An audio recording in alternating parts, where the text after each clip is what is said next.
पूरे भारत द्वादश ज्योतिर्लिंग में ओंकारेश्वर ही ऐसा ज्योतिर्लिंग है जिसके दर्शन के पश्चात कोई महानदी का दर्शन होता है, जिसके तट को छूकर कोई महानदी बह रही है। आप काशी जाएंगे गंगा जी दूर हैं, आप उज्जैन जाएंगे क्षिप्रा जी दूर हैं, आप सोमनाथ जाएंगे समुद्र है, लेकिन ओंकारेश्वर ही ऐसा ज्योतिर्लिंग है जिसके दर्शन के पश्चात कोई महानदी का दर्शन होता है। वो महानदी है रुद्रदेहाय विद्महे मैं कलकन्या धीमहि तन्नो नर्मदा प्रचोदयात्। भगवान शंकर की देह से पसीने के बूंद से निकली है माँ नर्मदा। भारत वर्ष में जितनी नदियां हैं सब उत्तर दक्षिण दक्षिण उत्तर की ओर बहती है, लेकिन माँ नर्मदा उदय से अस्सी की ओर बहती है, पूरब से पश्चिम की ओर बहती है। भारतवर्ष में जितनी नदियां हैं उसमें नर्मदा ही नदी ऐसी है जिनके जितने कंकर हैं सब शंकर है। नर्मदा पुराण में ये भी कहा गया है कि नर्मदा जल के स्पर्श होने से जो शिवलिंग निकलता है उसको डायरेक्ट ले जाके पूजा कीजिए, उनको प्रतिष्ठा की आवश्यकता नहीं है। नर्मदा जल स्पर्श होने से तो स्वयं प्रतिष्ठित हो जाते हैं।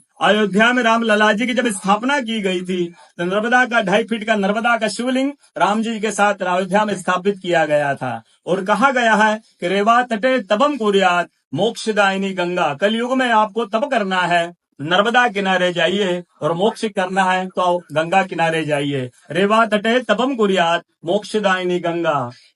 तो नर्मदा किनारे एक संत का तपस्या संत का अनुभव बताता हूँ जो वर्षों से नर्मदा किनारे रहे हैं। जब वो देखते हैं सुबह 3 से 4 बजे ब्रह्म मुहूर्त में एक कोई माई आती है, नर्मदा स्नान करके लौट जाती है। संतों को जिज्ञासा हुई कि मैं वर्षों से इस माँ को देख रहा हूँ, नर्मदा स्नान करके लौट जाती है। संत ने कहा कि कल मैं माँ से पूछूंगा, स्नान करके लौटेगी। वो माई सुबह 3 से 4 बजे ब्रह्म मुहूर्त में स्नान करके लौट रही थी। संत ने देखा माँ स्नान करके लौट रही है। संत दौड़ते गए, माँ को साष्टांग दंडवत प्रणाम करके पूछा, है माँ मैं वर्षों से आपको देख रहा हूँ, अब नर्मदा स्नान करके लौट जाती है, माँ अपना परिचय दीजिए। तो माँ अपना परिचय देती है, मैं गंगा हूँ, कलयुग में शुद्धिकरण के लिए नर्मदा स्नान करने के लिए आती हूँ। बोलो गंगा मैया की जय, नर्मदा मैया की जय, ओंकारेश्वर भगवान की जय, आज के कथा के आनंद की जय, भक्त और भगवान की जय।